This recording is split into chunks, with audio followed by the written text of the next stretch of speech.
Lance Hilbert. All I can say is I don't expect much of a graphical update. These modern machines, when I went from Genesis to Saturn and PSX, I was blown away. Same when we got Dreamcast and PS2. That's what I looked forward to back then. GameCube is when I went with classic gaming, was not impressed with modern games. Sure, some people like GameCube, I like some games, but it wasn't for me. I no longer wanted graphics, just gameplay, so I still to this day barely touch PS4 or Xbox One. I was surprised when we went from PS3 to PS4. I really didn't expect much, but it was pretty impressive. Will this be the same? I kind of think besides the 8K, which my TV is only 4K, that it can't possibly this time be a huge jump. I kind of feel that it's at a max right now.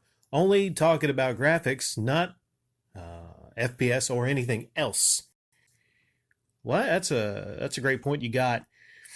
No TVs right now are even 8K, I believe. I mean, there's no 8K TVs. So one big point they said was going to be the upscaling to 8K or 8K. That'll be a big thing.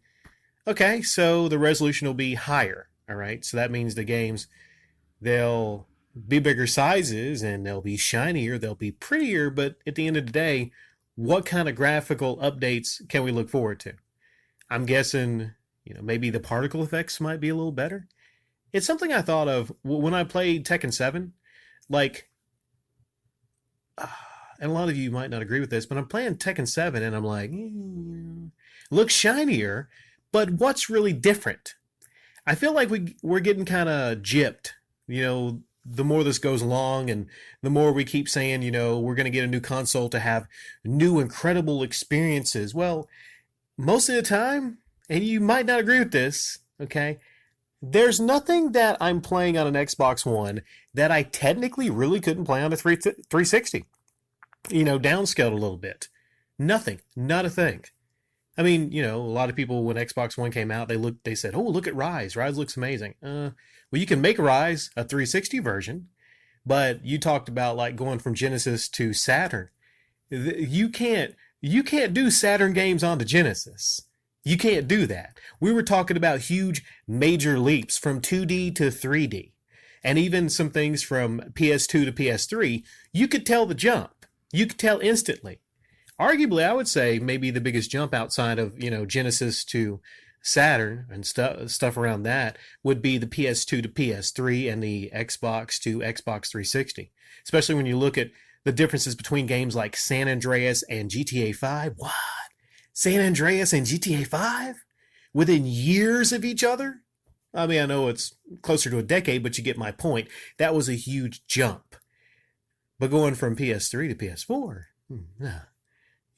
shinier, yeah, some more particle effects, but no, not a huge jump, not a huge leap.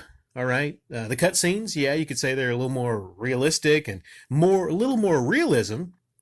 But when you look at it, going from the PS2 to the Xbox 360, there's a lot of different things. There's a lot of gameplay.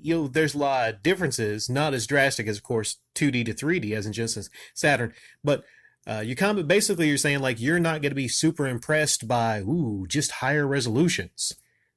Just higher resolutions. It's like that country song. Or was it a country song or something? Like, that don't impress me much. Just don't impress me much. But you're going to have to pay a premium. That's one thing I look at. And past a point, how about we make some more innovations in gameplay?